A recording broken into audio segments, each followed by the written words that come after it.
നമ്മുടെ നാടിനെ ഒരു പുരോഗമന സമൂഹമായി നിലനിർത്തുക, വരും തലമുറകൾക്ക് കൂടി പര്യാപ്തമാകും വിധം കേരളത്തെ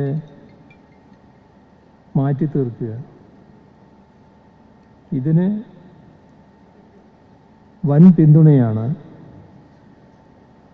കേരളീയ സമൂഹം നൽകുന്നത്.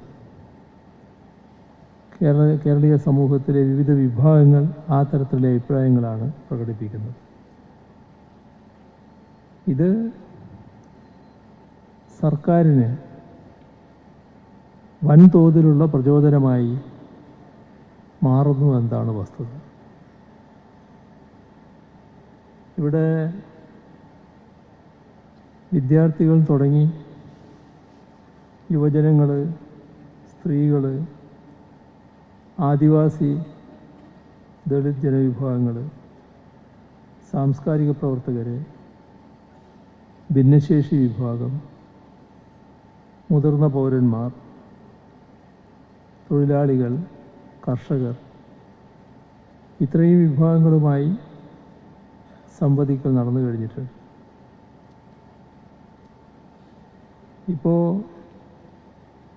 നമ്മുടെ നാട്ടിലെ സ്വൈരജീവിതം ഉറപ്പുവരുന്നതിൽ നേതൃത്വപരമായ പങ്കുവഹിക്കുന്ന റെസിഡൻസ് അസോസിയേഷനുകളുടെ പ്രതിനിധികളുമായാണ് സംവദിക്കുന്നത്. സർക്കാരിൻ്റെ ഏത് നയപരിപാടിയും അർത്ഥവത്താകുന്നത് പ്രാദേശിക തലത്തിൽ അത് വേണ്ട രീതിയിൽ നടപ്പാകുമ്പോഴാണ്. എല്ലാ പദ്ധതികളും നാം നടപ്പിലാക്കുന്നത് ജനകീയ പങ്കാളിത്തത്തോടെയാണ്. അതാണ് അത്തരം പരിപാടികളുടെ വിജയരഹസ്യം എന്നതും വസ്തുതയാണ്. കഴിഞ്ഞ 7.5 വർഷത്തിലേറെയായി കേരളത്തിൽ സംഭവിച്ചിട്ടുള്ള മാറ്റങ്ങളൊക്കെ വലിയ ജനപങ്കാളിത്തത്തോടെ നടപ്പിലാക്കിയ പദ്ധതികളുടെ ഫലമായി ഉണ്ടായതാണ്. നവകേരള കർമ്മ പദ്ധതിയുടെ ഭാഗമായി ആവിഷ്കരിച്ച ഹരിത കേരളം, ലൈഫ്, ആർദ്രം, പൊതുവിദ്യാഭ്യാസ സംരക്ഷണ യജ്ഞം, ഈ മിഷനുകളെല്ലാം ഈ പറഞ്ഞതിൻ്റെ പ്രത്യക്ഷ ഉദാഹരണങ്ങളാണ്. നമ്മുടെ നാട് അവിചാരിതമായ പ്രതിസന്ധികൾ നേരിടേണ്ടി വന്നൊരു നാടാണ്. അത്തരം പ്രതിസന്ധികളിലൂടെ കടന്നുപോയ ഘട്ടങ്ങളിൽ വലിയ ജനപങ്കാളിത്തത്തോടെയാണ് സംസ്ഥാനത്ത് രക്ഷാപ്രവർത്തനം നടത്തിയതും ആശ്വാസ നടപടികൾ കൈക്കൊണ്ടതും. ഇപ്പോൾ കോവിഡ് കാലത്ത്, പ്രളയകാലത്ത് എല്ലാം അത്തരത്തിലുള്ള ഇടപെടലുകളിൽ അകമഴിഞ്ഞ പിന്തുണയാണ് ആ പരിപാടികളിൽ ഭാഗഭാക്കാവലാണ് എല്ലാവരിൽ നിന്നും ഉണ്ടായത്. ഇക്കാര്യത്തിൽ പങ്കുവഹിച്ചവർക്ക്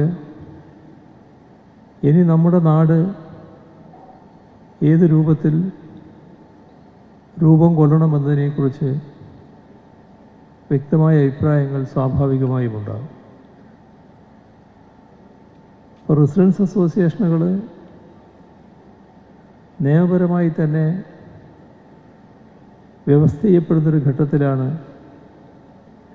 ആധുനിക സമൂഹം നിൽക്കുന്നത്. നമ്മുടെ ഇവിടുത്തെ സ്ഥിതി എടുത്താൽ റിയൽ എസ്റ്റേറ്റ് റെഗുലേറ്ററി അതോറിറ്റി ഉണ്ട്. ആ അതോറിറ്റിയുടെ നിയമം തന്നെ പ്രസിഡന്റ് വെൽഫെയർ അസോസിയേഷനുകൾ വേണമെന്ന് വ്യവസ്ഥ ചെയ്യുന്നുണ്ട്.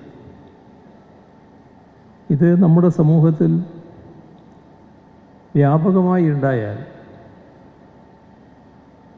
ഇന്നുള്ള പലതരത്തിലുള്ള ദുഷിപ്പുകൾ അവസാനിപ്പിക്കാൻ കഴിയും. ഇപ്പോൾ കുട്ടികൾ വഴിതെറ്റിപ്പോകുന്നത്, മയക്കുമരുന്നിന് അടിമയായി പോകുന്നത്, ചെറുപ്പക്കാർ തന്നെ മയക്കുമരുന്നിൻ്റെ കരിയർമാരായി തീരുന്നത്, പെൺകുഞ്ഞുങ്ങൾ ഉപദ്രവിക്കപ്പെടുന്നത്, ഇത്തരം കാര്യങ്ങൾ വലിയൊരളവിൽ ഒഴിവാക്കുന്നതിന് വേണ്ടി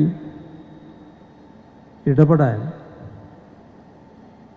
നമ്മുടെ റെസിഡൻസ് അസോസിയേഷനുകൾക്ക് കഴിയും.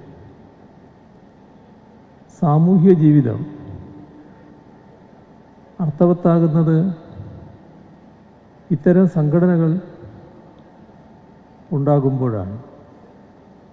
ഇപ്പോൾ ഗ്രാമസഭകളിലായാലും നഗരങ്ങളിലായാലും ഇരുണ്ട ഇടവഴികൾ ഉണ്ടാവുന്നില്ല എന്ന് ഉറപ്പുവരുത്തുക, അവിടങ്ങളിൽ അനാശാസ്യപരമായ കാര്യങ്ങൾ ഉണ്ടാകുന്നില്ല എന്ന് ഉറപ്പുവരുത്തുക, ഇതൊക്കെ അസോസിയേഷനുകളുടെ ജാഗ്രതാപൂർവമായ പ്രവർത്തനത്തിലൂടെ സാധിക്കുന്നതാണ്.